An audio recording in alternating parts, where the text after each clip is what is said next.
What's up guys, welcome back to the channel. So as you can see behind me, we finally got the engine hoist.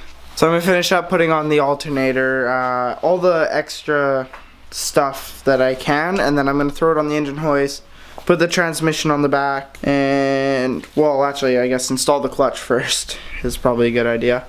So I'll install the clutch, put the transmission on, and then we'll be good to put it into the 240, which is exciting. So let's get right into it. I think I'm going to start with the power steering, to be honest. Yeah. Where'd it go? Where's my power? Oh, I found it. Okay, so I'm just going to start with that. Okay, so I decided I'm actually going to install the crank angle sensor first. So, if I pull this out all the way, there we go. So you see this slit here, and then right there you can see the little dent, and then there's this one here. You want to line this notch up with the one that's farther to the right and closer to the teeth. And then when you put this in, so you want that to be facing straight up and down. Slide it in nicely. So when I hold it like this, so you can see right here we have the notch, and then there's the two little dots. So when I push it all the way in, it'll lock onto these teeth, and then it'll line this notch up with the second circle that's farther away from the teeth on the actual sensor, or the crank angle sensor, cam angle sensor, one of the two. And then if you've done that, you know you've done it right. So I'm just gonna pop that into place really quick right now. Okay, so right there you can see that the line is now lined up with the little circle dent basically. And then if you look up front here, you see that these two are both lined up central with the two holes that you put the bolts into. So you know that you are in time when you do that, along with setting up your timing chain correctly and all that stuff. So yeah, now I'm going to go ahead and do the power steering.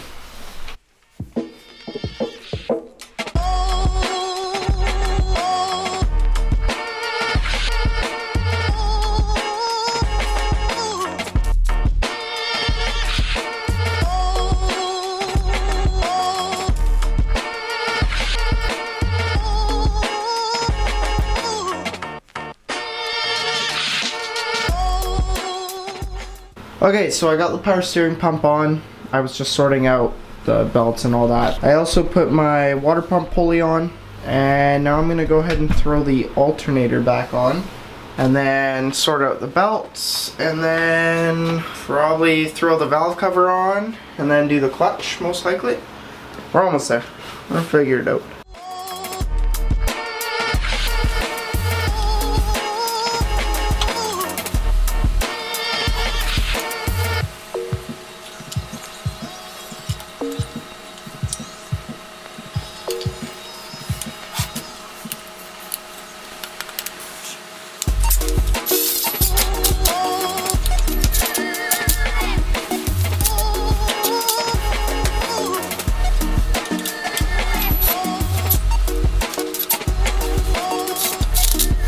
Okay, so when you're tightening a belt like this, obviously you have your tensioner bolt and then the tightness bolt. So you want to tighten this and loosen this and then adjust this so you can move the alternator. So what you just saw me do was tighten the belt. So when you're tightening the belt, you want to be able to turn it about halfway, just under, but you want it to be nice and tight. So like I can't spin anything because the belt's tight enough to hold everything on. You want to make sure all the grooves are lined up, and then you're usually good to go. So yeah, we are again one step closer. I'm gonna do my power steering belt now, and then I don't know, I'll figure out what else I have to do. So if you're not familiar with SR20 swaps and stuff like that, power steering can be a really big pain in the butt to get working. So what we had to do was use a dual cam KA, so a KA24DE pump on a modified SR20 bracket with a SR20 pulley flipped around so that you could line the 3 grooves here up with the back 3 on the crank pulley up here. So it's a little weird and tight. So I got the power steering belt on nice and tight. Same thing, halfway. I could actually do with tightening this a bit more probably, but yeah.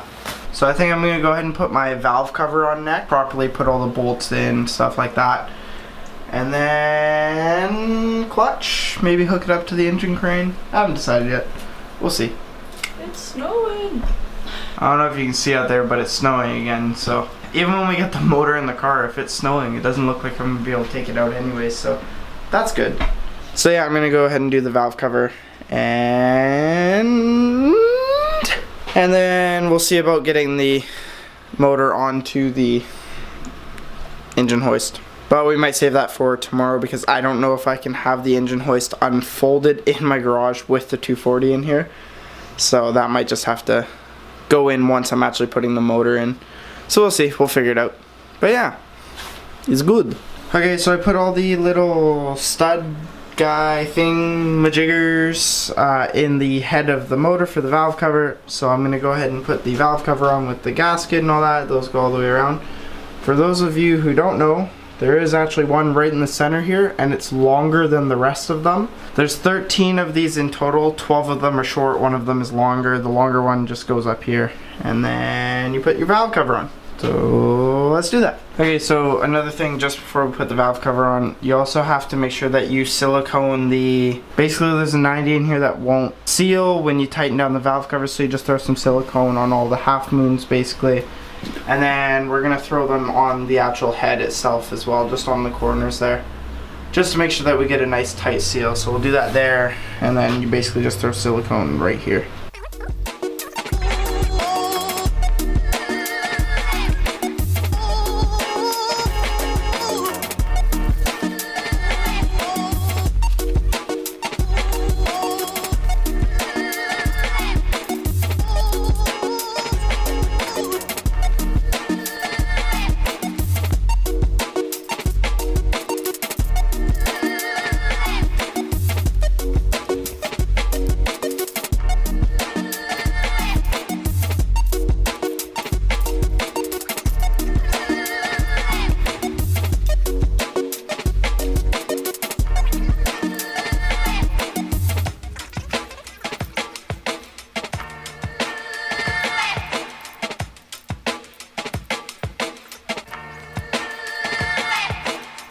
Okay, so we got the valve cover on. Kyle tightened up all the bolts for me. I got my I got my oil cap on, and I put this line on as well.